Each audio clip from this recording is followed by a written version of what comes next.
What is the significance of PyKYC and what's next? As pioneers know, our community has spent years collectively building PyKYC's solution from the underlying technology and product design to bootstrapping a global network of human validators. From building validator workflows across many regions of the world to producing designs preserving user privacy. Because pioneers are distributed globally, the PyKYC solution had to achieve broad geographic coverage and scalability. And beyond standard identity verification, the PyKYC solution also integrates sanction screening and compliance checks into a single system. There were several reasons we chose to invest so heavily in KYC. From Pi Network's perspective, it is foundational to the integrity and authenticity of the network. We also wanted to mitigate the need for pioneers to pay out of pocket in order to verify their identity, and thereby ensure accessibility for the entire community. From a web utility and industry perspective, we see KYC as a critical unsolved problem in Web3 and an essential step before the mass adoption of blockchain technology. These considerations drove us to build KYC in-house rather than outsourcing it. But KYC is not just something Pi needs internally. The next stage of this initiative is treating KYC itself as a service, KYC as a platform capability. Identity is fundamental to any meaningful integration with the real-world economy. Any transfers of value, ownership, and changes in ownership inevitably raise the question of who are the participants.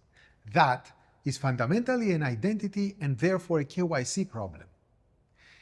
In the near term, and as an evolution of what we have already developed, we will offer the technology and product of KYC, importantly, not the data, as a service to other projects, be it Web3 or traditional businesses.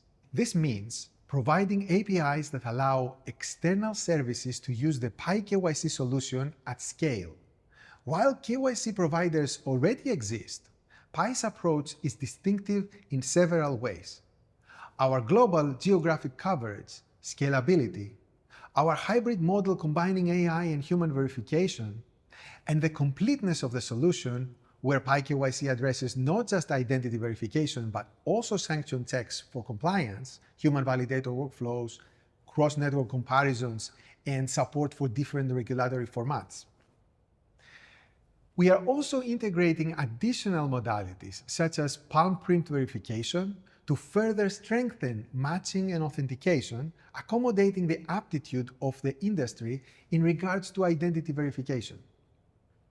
Looking long-term now, the fact that Pi Network itself is KYC'd becomes a powerful network-level collective resource.